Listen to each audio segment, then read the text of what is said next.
Attendees are in listen-only mode.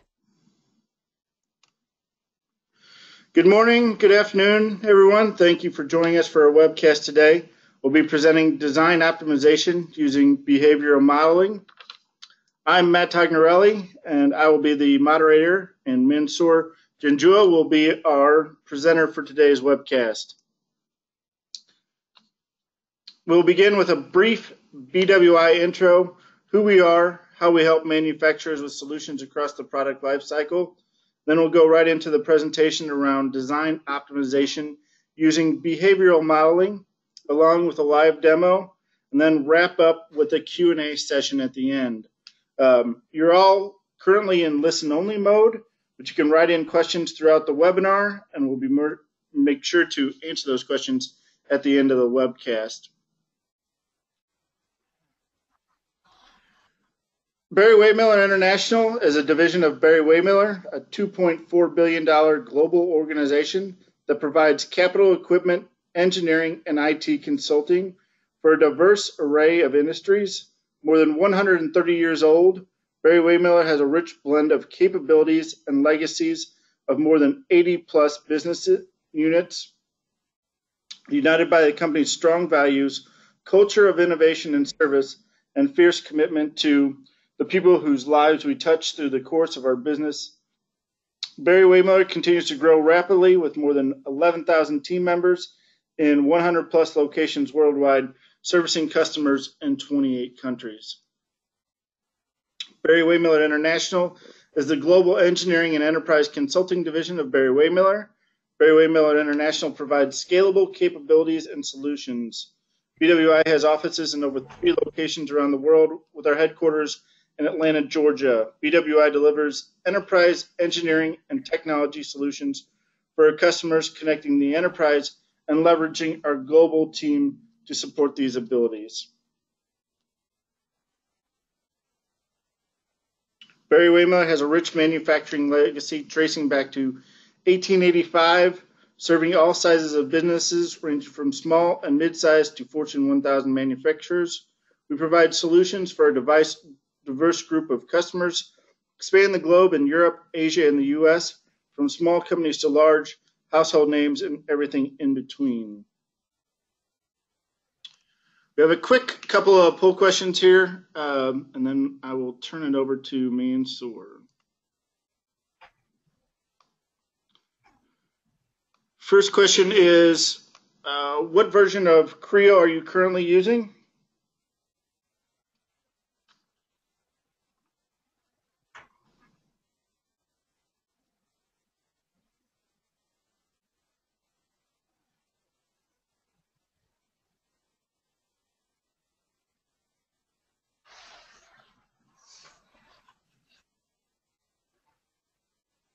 All right, thank you. Next question is, are you familiar with PTC's current Get Active campaign, where you can save up to 80% by switching to a subscription license?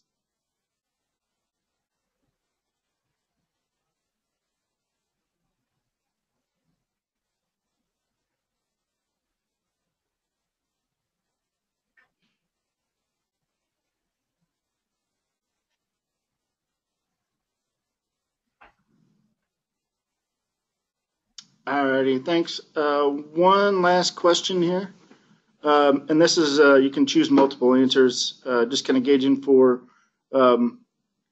what webcast are you interested in seeing next?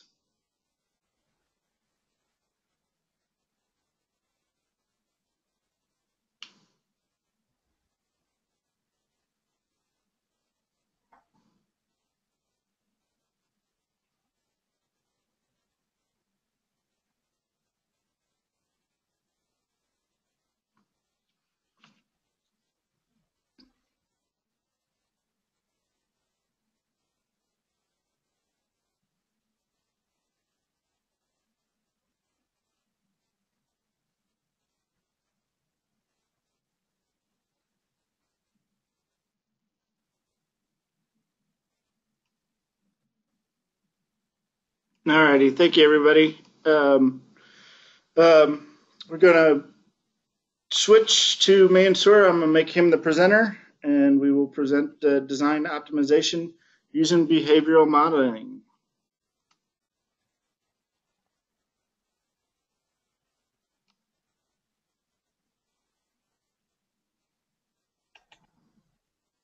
Mansour, you should.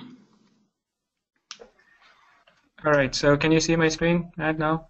Yeah, we can see your screen. Okay. Good afternoon and good morning, everybody. And optimization, as Matt said, my name is Mansoor Janjo. I'm the Senior Application Engineer with Barry-Wehmiller International. This is my email address, and I'm located at St. Louis facility. So for today's agenda, I'm going to discuss about behavioral modeling process. Then I will talk about the design optimization, and into the design optimization there is sensitivity analysis, then there is feasibility, and then optimization. And I will talk about the difference between the sensitivity and the feasibility and optimization by going through a few examples. So first of all, so what's a behavioral modeling process? So behavioral modeling process enables us to create analysis feature and also help us in creating design studies. So the idea with this one is like, so first of all, you create a model, then you will be able to create some features or some analysis. It could be anything. It could be a dimension, it could be a volume, it could be a surface area. So if you make any changes to your model, those values will update and they will give you the answer right then and there. So you will create those features, and based on these features, I mean, you can have multiple features. So you want to also find out, like, let's suppose if I change one dimension, so what happens to the overall volume? So that will be your design study. So in this case, like if you like let's suppose if you are designing a cube, this is a very, so you have 3 dimensions, length, width, and height, and then the requirement for the cube is that it has to be 100 cubic meters or something. So you have now option to change 3 dimensions, but you want to restrict 1 dimension. Now only 2 dimensions can vary. So this is somewhat of a trial and error method. Like you will change one, and then you will find out by multiplying with the other numbers if it still falls in the overall volume that you are looking for. So these type of problems are good problems to solve using the behavioral modeling, using the design creating a design study. So typically you would solve problems that are iterative in nature, and also for which there is no exact solution available, and I will show you on this one later. And then you also have something which is like repetitive in nature. So for example, if you make any changes and you have to find out what is the surface area or what is the length, so it's better to create a feature so that even if you make those changes, you will get the answer right away, rather than always going back to the measure tool and then figuring out the length over and over again. So it's better to just make that feature or that analysis. So the process itself is, so you need to have a design model.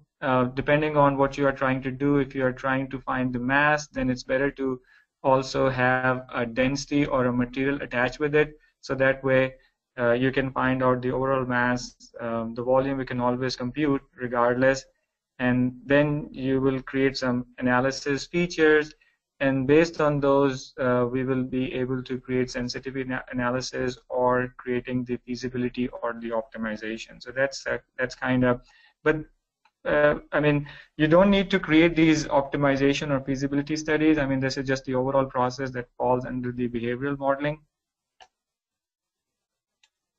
All right. The next thing is, so what's a sensitivity study or analysis? So basically, you are looking at the effect of one dimension over, I mean, on the features that you will select. So for example, if you're looking at the volume, now I will just select the length, and the length initially was maybe 10 meters. So you will go over a range of, I mean, the range could be anything. Now you will go select the range from 5 to 15, and you will run the analysis. So the model will be created every time, and it will give you a plot showing you that how changing the length is affecting the overall volume. So if the length is 5, then the volume will be less.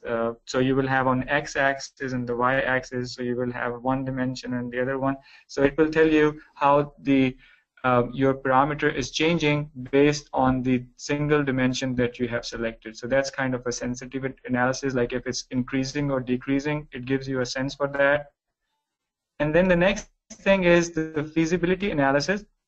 So the feasibility analysis, so the next step, if you want to continue and you don't want to change the number manually, what you can do, you can actually set up your design constraint. So maybe I don't want my volume to exceed 100 cubic meter, but I also want to vary my, and then, so this will be your design constraint, and then you will be also able to select some dimensions that you can vary in a way that I want to change the length, I want to change the width for a specified range, and the software will compute the best solution for you. And then if you accept it, I mean, you can say okay, otherwise you will undo and it will go back to the original dimensions.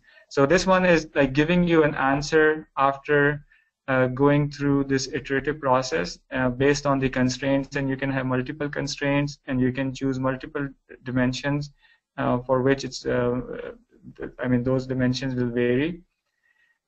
So that's the feasibility, which is like, I mean, different than the sensitivity. And then the next one is the optimization.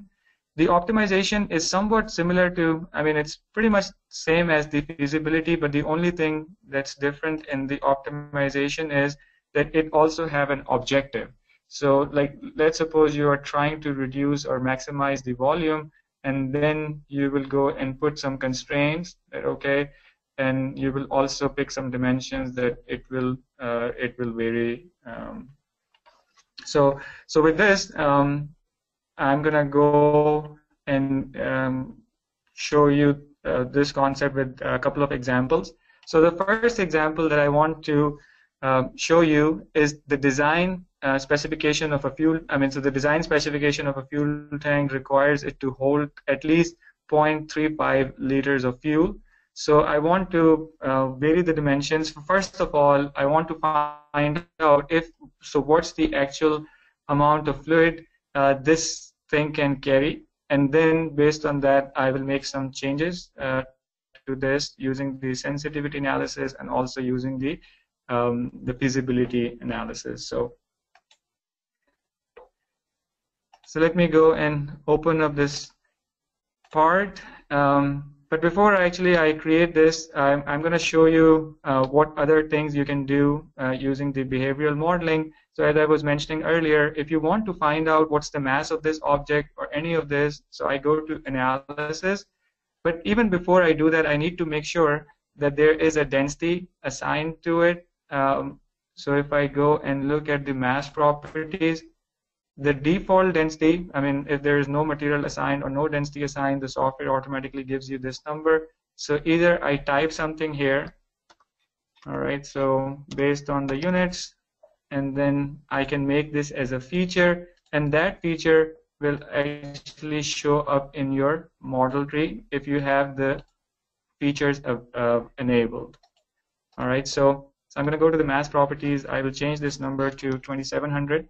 And instead of just finding it one time, I can make a feature so that the feature will actually update as we make any changes to this model.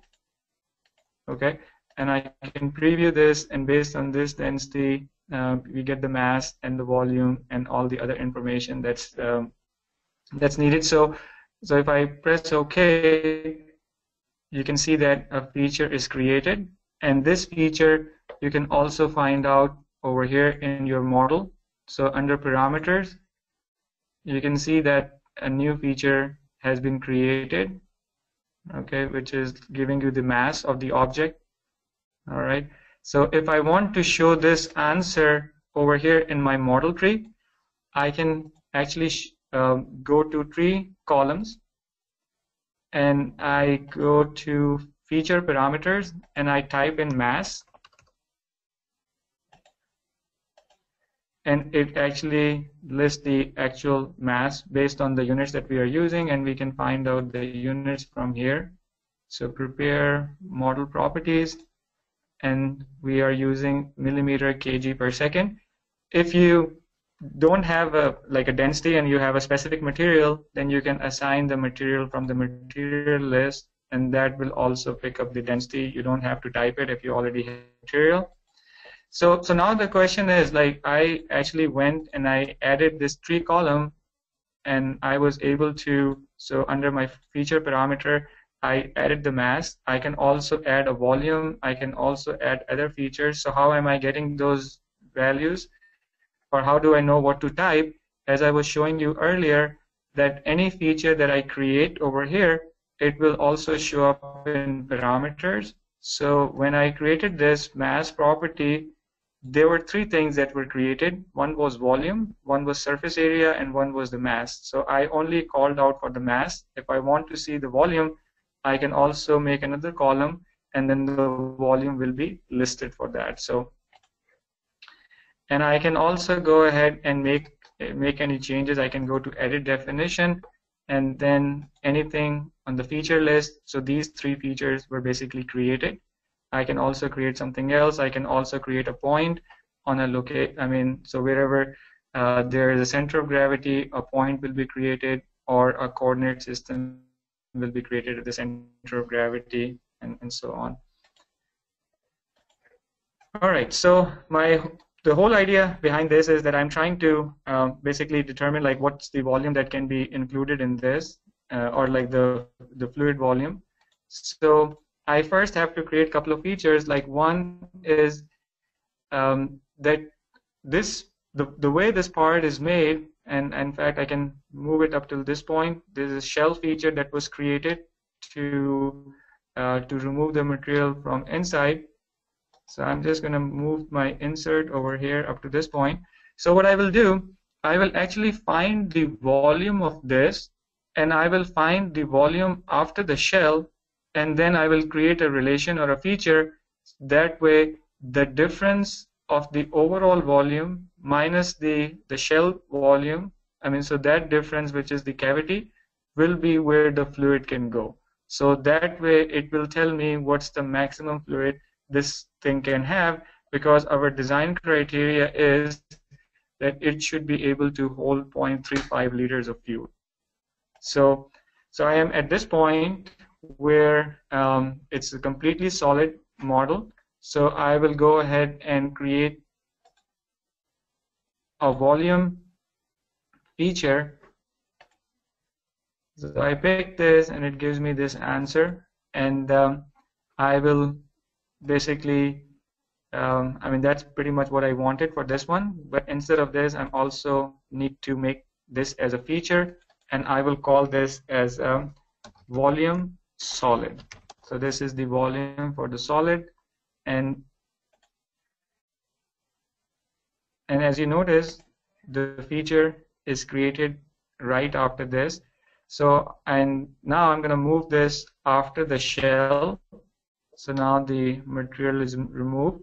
So I will create another volume feature right after the shell. So as you can see, there's a difference. So I will go to the make feature, and this will be volume shell,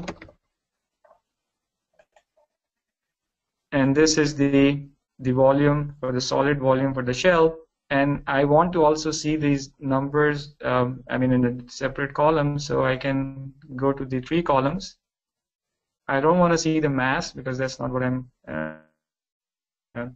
so I can go to parameters, and I will type in volume. Have to include is basically coming from the parameters, and you have, we have created, or I have created these volumes. So that's the thing that I need to type in to get the information. All right, so I have these two volumes. All right, so once I have the another feature, get the difference of the two volumes, and that feature, the answer that what is the overall that the fluid can have. So I'm going to pick the analysis tab, and then inside this I will also select the analysis icon. And I want to create a relation, okay? And I want this to be volume for the fluid. So I want this to be volume of the fluid. So this is, and I will now create a relation. So this will be a volume, and then the volume coming from, so this is, we use colon, and so because that's a volume that I need to pick for this one, and I will use the feature ID. So this is feature ID, and I will type in simply VOL. It's not case sensitive, so I can use that volume solid minus the volume of feature ID volume of shell. So the difference will give me the volume of the fluid, and I also will divide it by 1 million, and just so that it converts it into liters. Not that, otherwise it will give me like cubic millimeters. So I will just divide this by and I will check my relationship if everything is okay, everything I typed in properly. All right, so and then a feature is created here, and if you notice, actually I didn't change the name for that, but let me just go back, and I will call this volume fluid. All right, so this is the fluid volume, but as you can see, this number is less than what our design parameter is, which is supposed to be 0.35. So now I can actually look at, so that's basically the first part, like I'm saving those features and everything. So now I'm going to go and create a sensitivity analysis. So what the sensitivity analysis is, like, it will tell me by changing any of these numbers if it will have any impact on. So and you can only pick one dimension for the sensitivity. For the optimization and feasibility, you can have multiple dimensions. So for this one, let me just get rid of these and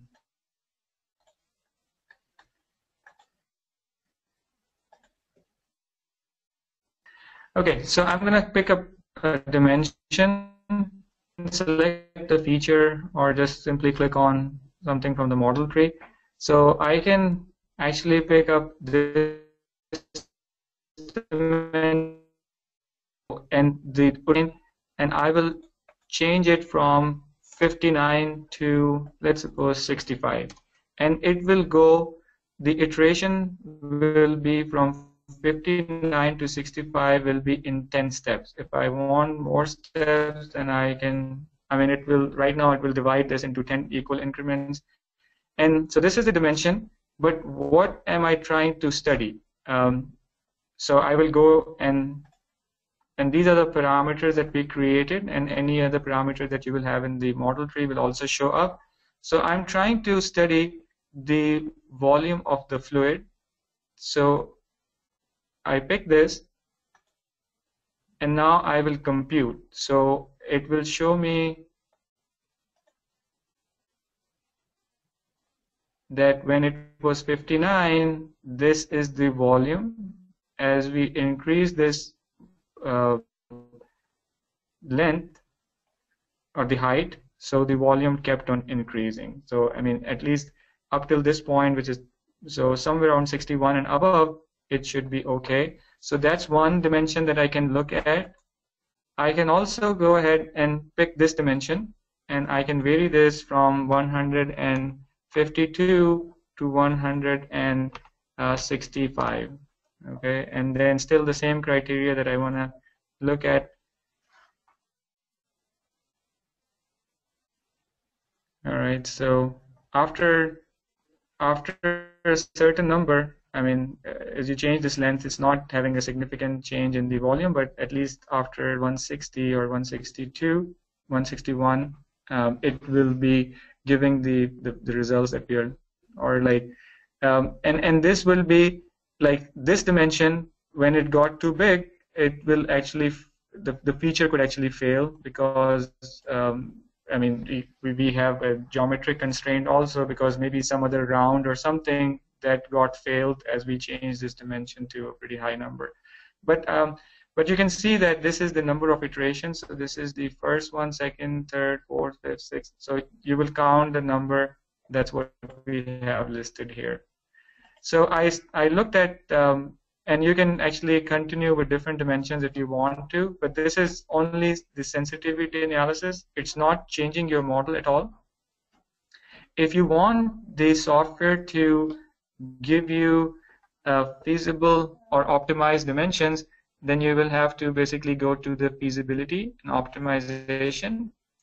So in this, I will pick the, so the radio button for the feasibility, because I don't want to minimize anything. The only difference is that in the optimization you have a goal that you want to minimize or maximize something, but I want to select the feasibility.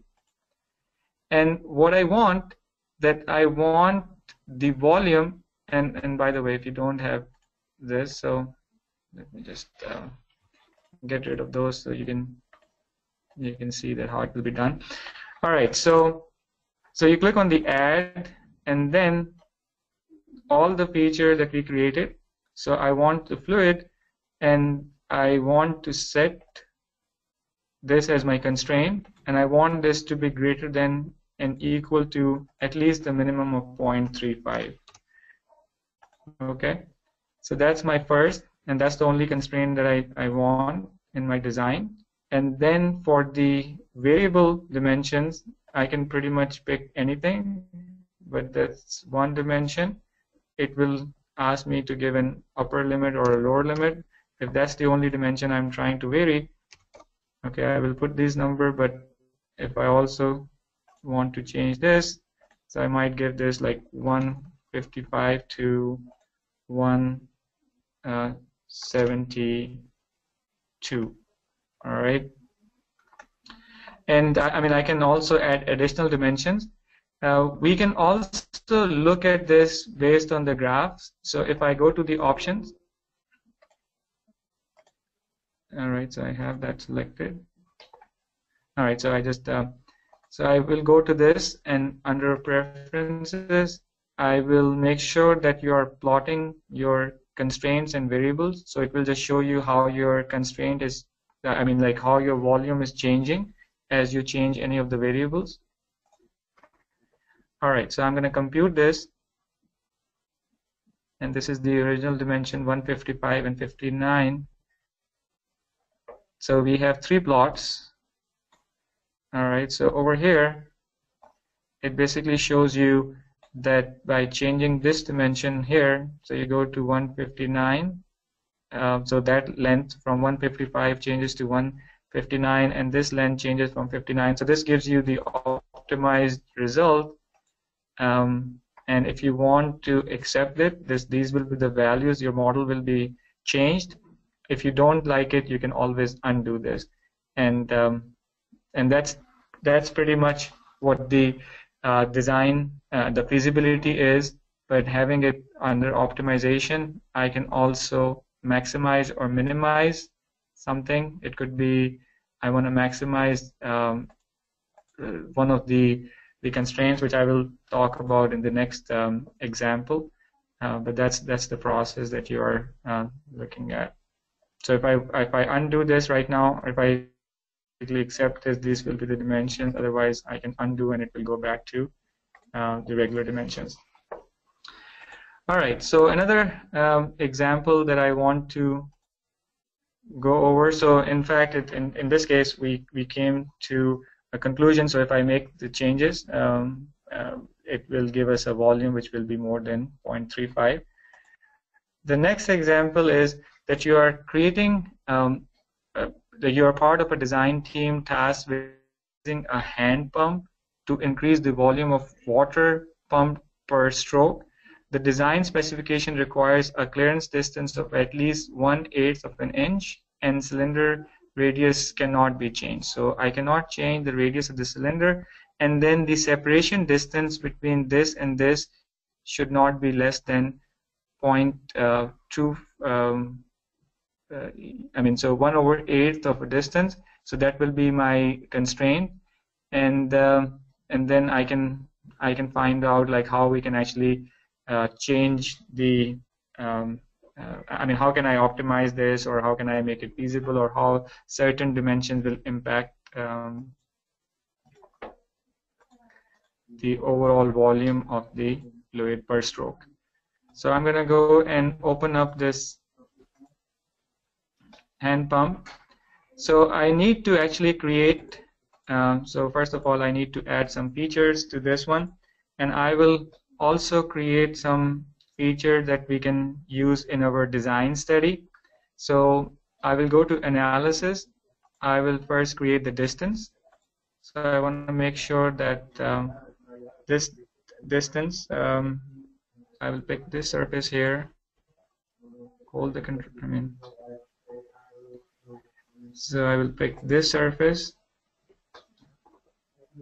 and then this surface. All right, so that's the distance, and I will create a feature for this one, and that will be valve height. All right, so a feature is created in this one, and I will also create a separation distance, which is the clearance between the two, and I can create it using a distance, or I can just use the Pierce clearance. So I will pick this part here, which is this entity, and then I will also use the cylinder. So it gives you that clearance distance between the two, and I will also go ahead and make this as a feature, and I will simply call this as a clearance. All right, so these two features have been created, and I can look at the values of those by adding these three columns. And if you don't know what to type, you can always go and look at, as I was mentioning earlier, in your parameters. Okay, one of them is a distance, and the other one is a clearance. So if I want to see those results here in that, I will go to feature parameters, and I will pick this as a distance. I will add this, and I will also use a clearance, and I will add those. So now you actually have your model tree. So this will give you the distance in this position, and then that will give you the clearance at that location. If you change it, of course, it will also vary. So for example, if I go and change this, so these things will update. Okay, so as you can see, those values get updated. So I will now go ahead and create an analysis, because this is a moving assembly, and we have a range for this. So a motion analysis has been created inside this mechanism analysis. So you can apply the motor. You just have to run a motor just to see that how far it goes up and down. And I mean that's pretty easy to do. But once you have run the analysis that's using the motor, then you can simply go to the analysis tab, and under analysis, I'm going to go and motion analysis, because we already have run the analysis on this. So I will call this range of motion,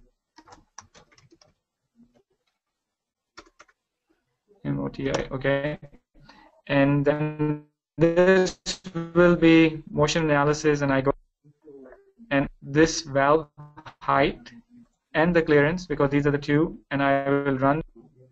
Okay, so it basically shows me this is how the analysis ran. So it went all the way down to the clearance distance of this much, which was 0.75, and then it went as high because as you move this down, the clearance distance would go up. So that's for the clearance. And then we also have something for the distance. So the distance got increased between this, and it went all the way up till here. All right, so okay, so that's so we ran the analysis. So I'm going to close this, and I will create some features. So I don't want the runtime as a feature, but I definitely want the maximum and minimum distances as features, because those will be used to compute what is the overall volume. And this minimum clearance that I have a design criteria, so I need to also create this. All right, so those are some features that will be created, but if you notice, it's only showing up as a range of motion because you have so many features inside this. You actually have to look at it again under the parameters.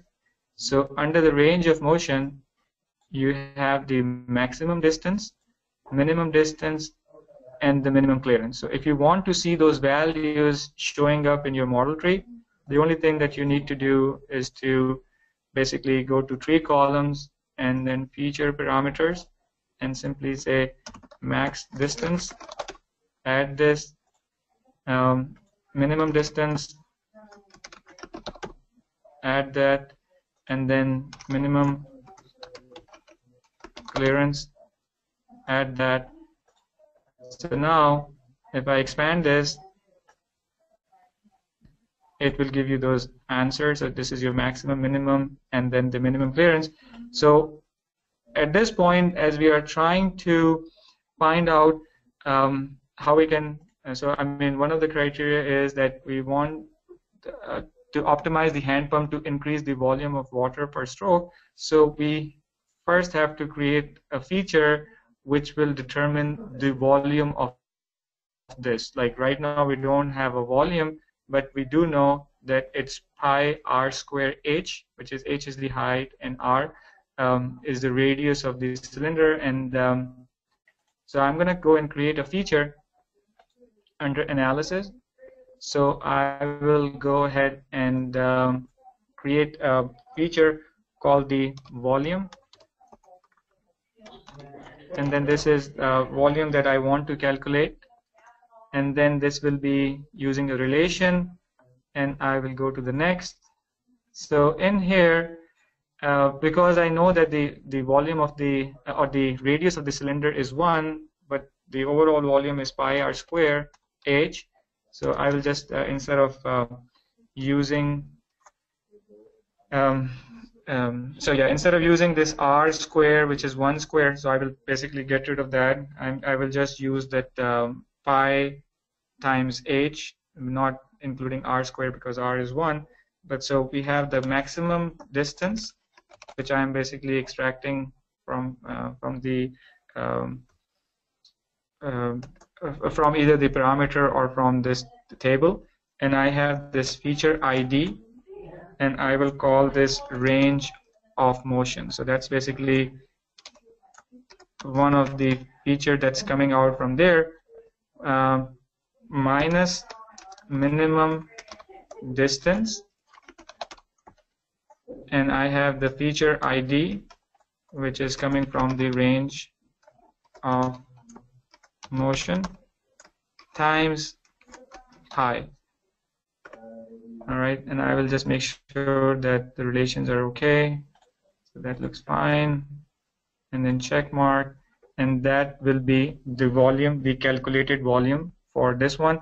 And if I also want to see the answer for this, then I just have to go and see. I know that this is volume by itself, so I'll just go and add a volume.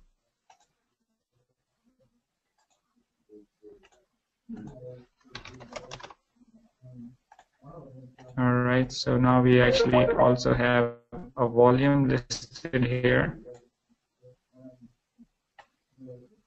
for this one. So right now the volume is 27.88 cubic inch. So I will go ahead and run some sensitivity analysis first. So I will go to the sensitivity, and this time I'm going to go and pick up the link part, which is this one here. All right, and I will pick this and I will select a dimension. All right, and I will change this from 6 to 10, and I will plot the parameters. So the parameter that I want to calculate is how the volume will change. So I will compute this, and if I change the length of this, the volume will actually increase. All right, so this is one design parameter that gives me some idea how it will impact. Then I can also go ahead and pick the other part, which is the handle. Okay, and I have this dimension here, and I can let it vary between 18 to 22, and let me just compute this. So it shows me that if you increase the length, then basically the volume decreases. So that's something we have to keep in mind. And if these are a few things that I can change. Another thing I can change is the location of this hole. So if I change the location of this hole instead of here or somewhere here, how it will impact my overall, how it will impact for changing the volume. So I will just go ahead and use this the whole ID, which is this one here. So I'm going to pick the dimension whole ID. So you have this 7 as a dimension, and then I will vary this between 5 to 10, and I will run this analysis one more time. It will show me, okay, so if I change this distance, so then the volume is increasing for that. All right, so it kind of basically getting to a equilibrium point, but at least these are the dimensions and how they are changing or how they are affecting the overall dimensions or like the overall volume. So now I will go to the feasibility optimization. So if I can go and run the feasibility analysis for this, but the idea, so what I will do, I will actually minimize. So I have a goal now that I want to minimize the volume that's calculated, but at the same time, actually I want to maximize, sorry. I want to maximize the volume, and then the constraints that I have is, and let me just go back and see. Okay, so the clearance distance should at least be this much, all right? So this is my design constraint. So I have this feature, which is the clearance. So I will set that to be less than, or it should be greater than or equal to 1/8. All right, so that's what my design constraint is. And then for your dimensions, so I can basically pick up all the dimensions that we looked at earlier. So this is 8, and I can let it run between 6 and 10. And the other dimension for this one is 20, and I will let it run between 18 and 22. And the third one is, I'm going to go and pick this, and this is the dimension that varies between 5 to 10. So now I will look at the overall effect of those, and just to make sure, so I make sure middle click to get rid of this and make sure that you have your constraints and variable plotted and goals and everything. You can also change some other things, like for example, when you will say that the convergence is achieved, or how many maximum numbers of iterations for this one. You can also animate the model, different methods you can use it. So I'll just either run it from here, compute it, or this icon. All right, so now the analyses are running.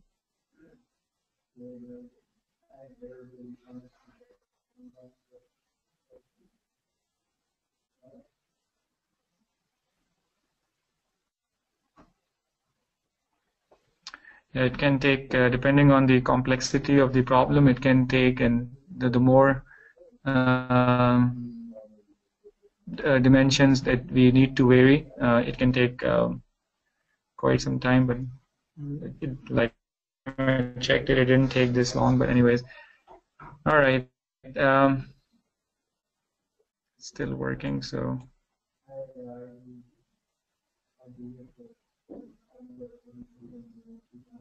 as you can see, it's still doing the iterative process, and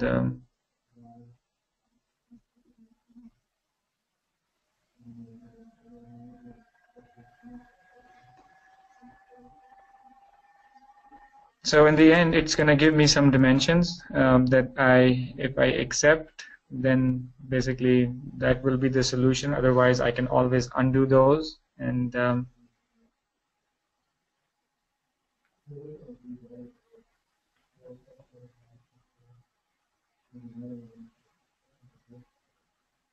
yeah, but this, as you can see, the overall behavioral modeling is you will be able to create, save those features. And by the way, when we were creating those features, the clearance and all those, we also had another option to save the analysis. Save analysis basically just show you the answer right there on the screen. So that way you don't have, it will give you the answer on the screen, but you don't want to create so many analyses, otherwise your screen will be pretty cluttered. And if you want to get rid of those, you can always go back to the saved analysis. So anything that you have saved will show up here, and you can remove some of the analysis. Instead of creating those features, you can also save them. That will show up in your that will show up here. All right, so this is the clearance distance. So that criteria is met. It's not going down there. This one is the handle. So basically the handle dimension varied from 7 to 7.9. All right, and then another one. So instead of this, it should better have this dimension. Yeah, that was the whole location on the handle. This one is the handle overall length, and this one is the link part. So it initially had this dimension of 8. So having it as a dimension of 10 will be the best. And this is the overall goal that right, basically this is the maximum optimized result. So we actually improved this from a volume of almost like 26, 27 up to 50 plus. And if I check mark, so those dimensions will be kept. All right. So I can always go back and look at this. So this dimension has changed, and the overall dimension of this part has changed, and you can see the link between the two has increased. The dimension between that.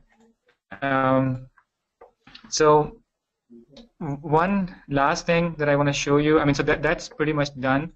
But there is another feature which is pretty useful, especially if you are working on, and a lot of people actually use behavioral modeling only for that specific feature. So I just show you that one.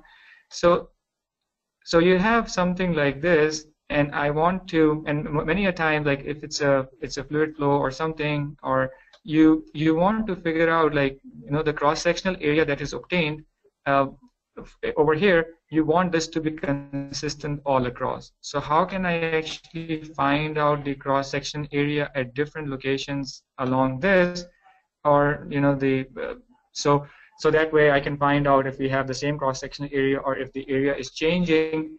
So we can also do that using the behavioral modeling. And there is something called the field point. The field point basically are created on surfaces or on trajectories. So essentially the idea with the field point is that you can create it anywhere on a surface or a trajectory, and when you run the analysis, it's not like a regular typical point which will only give you the answer for one location. This will be, you can find out over the whole trajectory what this should be. Okay, so but first I have to go and create few things. So this is the point that was created. This is a field point. So I'm going to go quickly create a sketching plane. I will go ahead and make this as my sketch. Add this point as a reference. So I will just make sure that I pick that point. All right. I'm just going to do that quick, and so this is some sketch. I'm just making it big so that it doesn't. So this is some sketch, and now I have to fill this up. So once this is filled, I'm going to go and use the trim feature. So I pick this one, trim, pick this thing. All right, so I will make sure that the inside stays. All right, so this is what we have, and I will go ahead and enter the analysis. I'm going to go and create an area, and I will pick this area, and I will create a feature, and this is like a area, or the cross-sectional area, and I will convert all of this, and I put them together and make it as a group.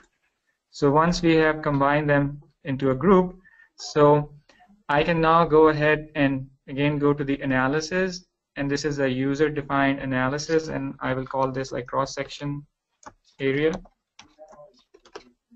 All right, and I have this UDA, everything, next, and then we have this group, and I compute this.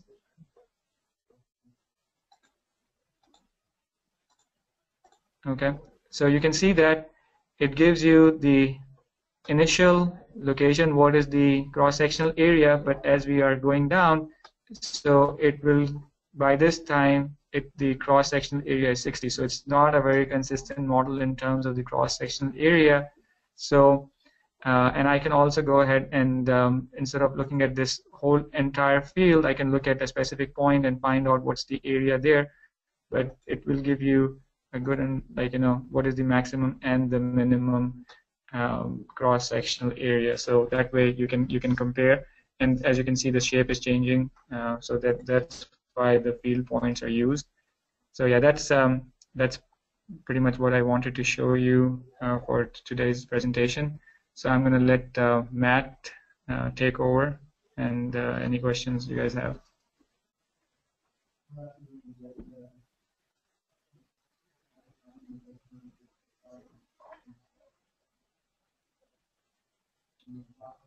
Matt, are you there? Yep, yeah, I'm here. Thanks, Mentor. Appreciate it. Great presentation. If anybody has any questions, please type in your questions now.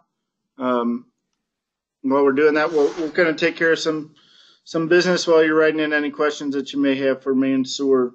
If you're looking to take your Creo or Windchill skills to the next level, we do provide PTC certified training in 6 training facilities throughout the U.S.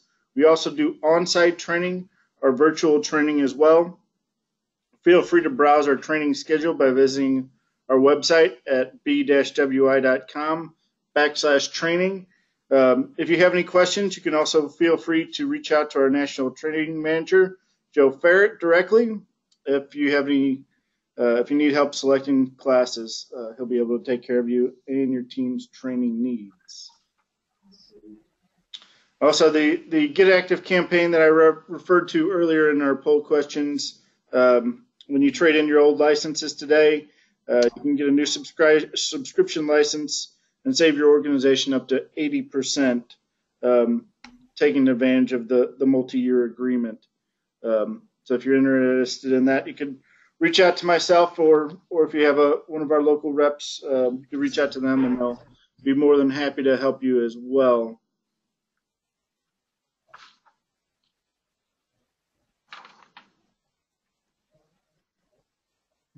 All of our webcasts are archived as well. You can reach those at b-wi.com/webcast and share and view those at your own convenience. Our next webcast is actually going to be September 8th. So Windchill webcast covering the change management process in Windchill. So please feel free to register for that on our website as well. Let's see.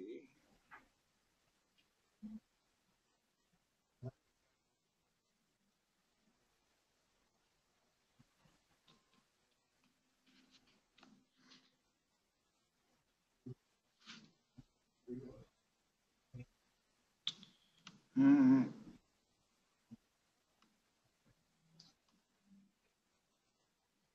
All right, Mansoor.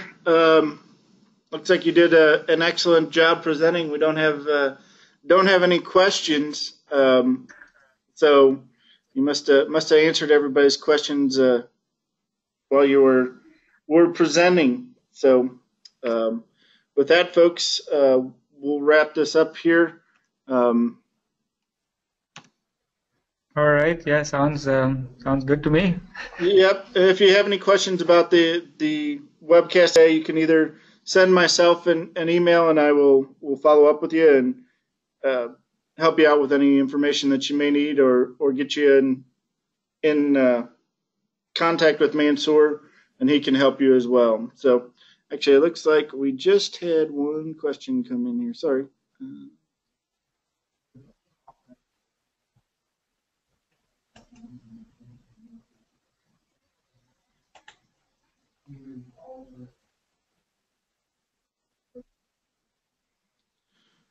All right, Mansoor, it looks like they said the last demo was of particular interest, but I'm unsure how I can convert my geome to a surface for analysis. GM for surface for analysis? Yes. Okay. You can reach out to me, and I can. I mean, just directly send me an email with your question, and we can touch base, and we can sort it out what's going on. Okay, Carrie. Well, I'll have Mansoor reach out to you. We can contact.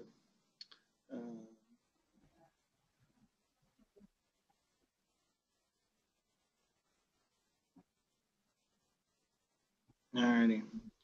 Well, it looks like that's all we got. Like we said, if you do have any questions or further questions, you need anything, please feel free to reach out to us, and we'll be more than happy to help you out in any way possible. So with that, All right. everyone have a great rest of your day. Thanks, Mansoor. You're welcome. All right. Thanks, guys. Thank you. Thank you. Bye-bye.